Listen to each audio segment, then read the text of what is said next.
kunna linahtadiya laula an hadanallah. Asyhadu an la ilaha illallah wa asyhadu anna Muhammadar Rasulullah.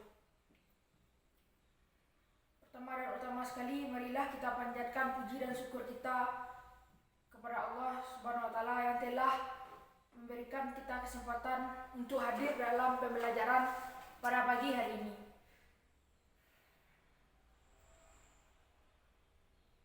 Selanjutnya kita ucapkan salawat dan salam kepada Nabi besar Muhammad sallallahu alaihi wasallam.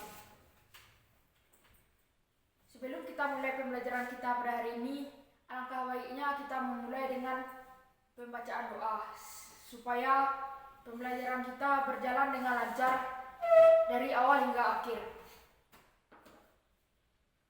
Mohon ketua untuk memimpin doa kita pada pagi hari ini. Baik, untuk memulai pembelajaran kita pada kesempatan kali ini, semoga diberkahi, semoga dimudahkan untuk pembelajaran. Maka baiknya kita berdoa mulai.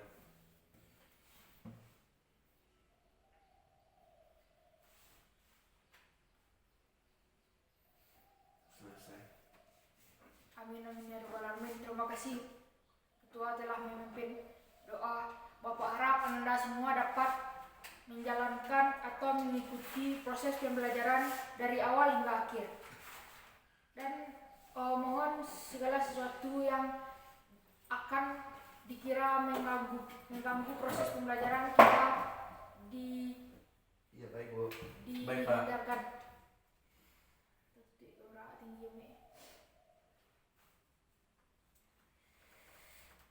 Selanjutnya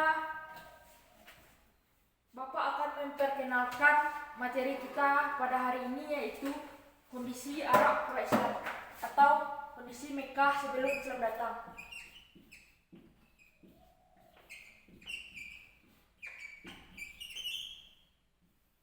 Arab pra-Islam atau kondisi masyarakat Arab sebelum Islam datang. Pentingnya kita mempelajari ini adalah kita untuk mengetahui bagaimana kondisi keadaan kota Mekah sebelum Nabi Muhammad menerima dakwahnya untuk melaksanakan memperbaiki akhlak manusia di Mekah. Sebelumnya Bapak ada satu video untuk dilihat dan nanti akan Bapak tanya apa yang Anda dapat dari video tersebut.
Cukup, Bapak rasa cukup sekian.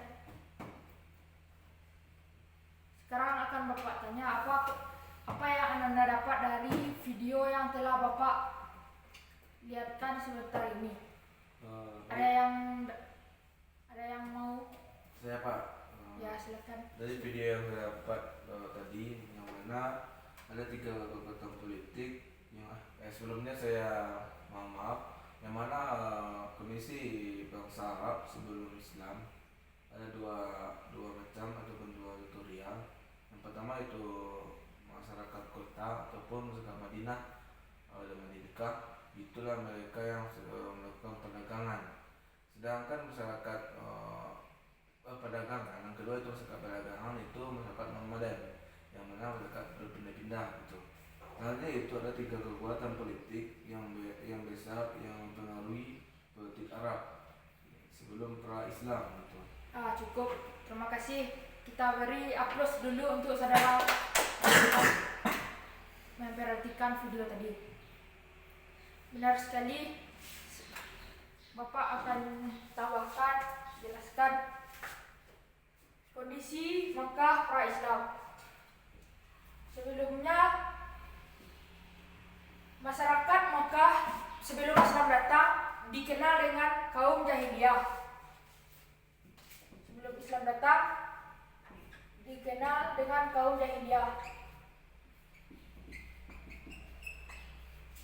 Jahil di sini artinya bodoh, namun bukan bodoh secara intelektual, tapi bodoh secara perilaku, agama, sosial, dan ekonomi. Kondisi Mekah pra-Islam ini dibagi dalam 4. Sekaligus tujuan pembelajaran kita hari ini yaitu yang pertama, bagaimana kondisi agama Arab pra-Islam, Mekah pra-Islam, lalu kondisi ekonomi, kondisi sosial, dan kondisi politik. Yang pertama yang akan Bapak sampaikan yaitu kondisi agama masyarakat pra-Islam.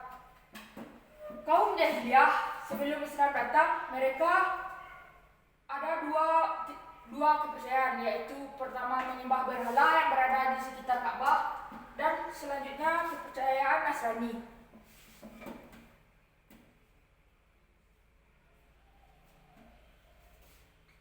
Lalu selanjutnya yang kedua ada kondisi ekonomi masyarakat di Mekah.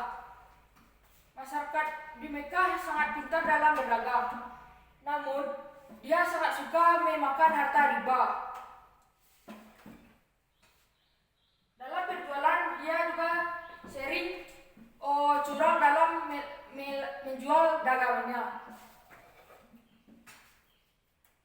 Yang ketiga yaitu kondisi sosial masyarakat pra-Islam. Kondisi sosialnya yaitu mereka sering berzina, berjudi, minum minuman keras, dan membunuh anak perempuan. Seperti yang ada di video tadi, mereka sangat buruk dalam hal sosial.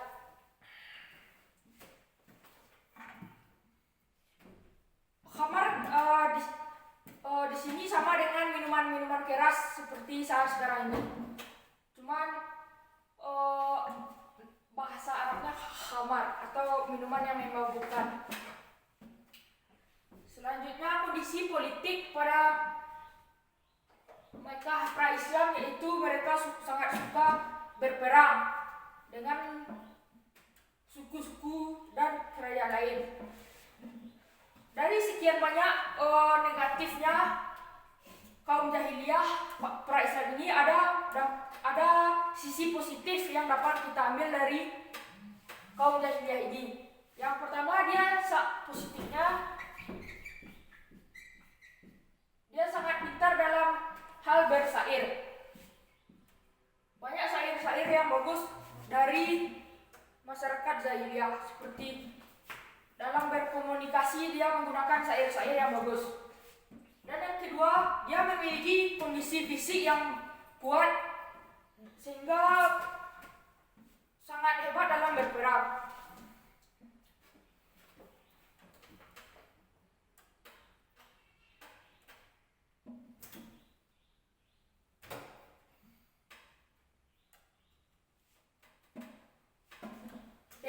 kondisi fisiknya yang kuat tersebut, mereka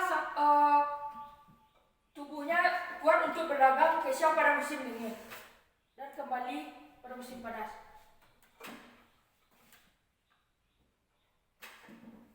Selanjutnya,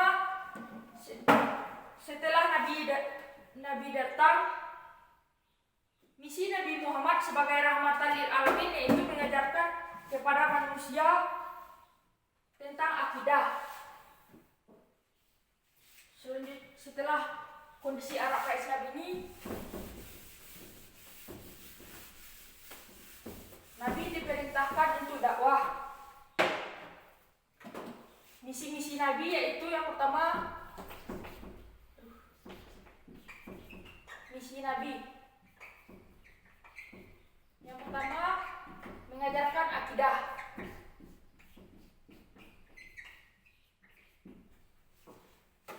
Dakwah Nabi yang utama dan pertama sekali diajarkan mengenai akidah dan menyembah selalu kepada Allah Subhanahu wa taala.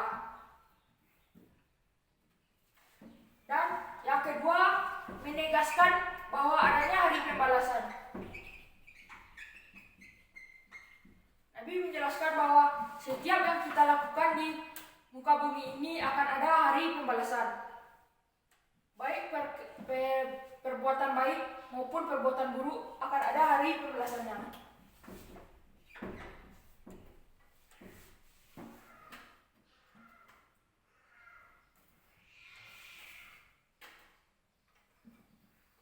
Yang ketiga, misi Nabi dalam berdakwah di Makkah yaitu mengajarkan akhlak terpuji. Akhlak sebagai penyempurna akhlak manusia. Dari sisi-sisi negatif tadi, kondisi ekonomi, sosial, politik, dan agama, disempurnakan akhlaknya oleh Nabi dari yang suka berjudi, berzina, dan riba, dan menyembah berhala, disempurnakan akhlaknya oleh Nabi. Dan yang terakhir, menyempurnakan hak atau membela hak azazi manusia seperti melarang pembunuhan untuk anak perempuan dan sebagainya. Oleh karena itu, dari perubahan besar yang dilakukan oleh Nabi menyebabkan tolakan dari kaum Mekah. Karena perubahan besar yang dilakukan oleh Nabi. Mungkin sekian pelajaran kita hari ini akan Bapak rangkum. Yang pertama, setelah kita mempelajari hari ini, yaitu ada kondisi Arab pra-Islam dan misi Nabi.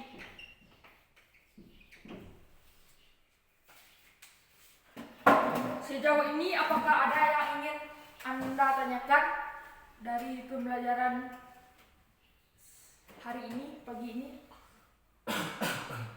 Baik Pak, saya mau tanya.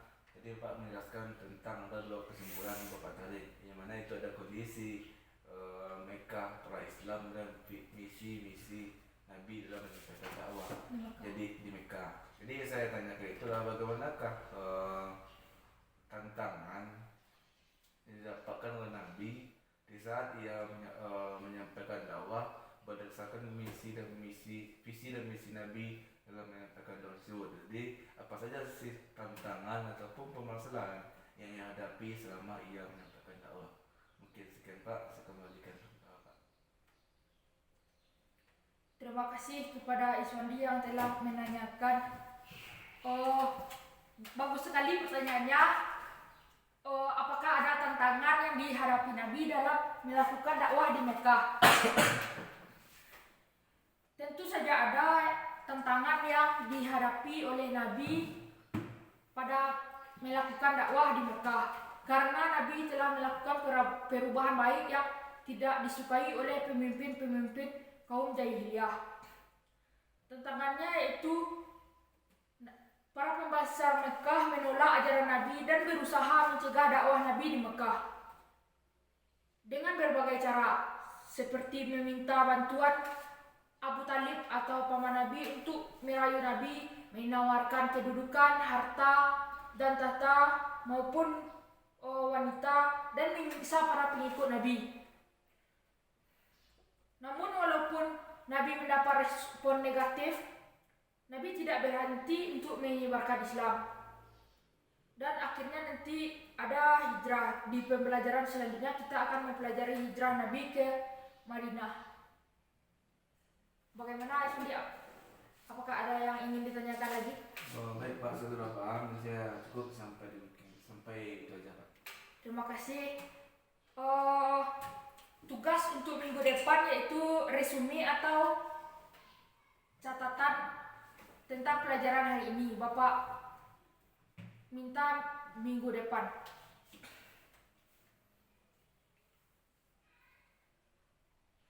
Sekian Bapak akhiri. Wabillahi taufiq wal hidayah. Wassalamualaikum warahmatullahi wabarakatuh.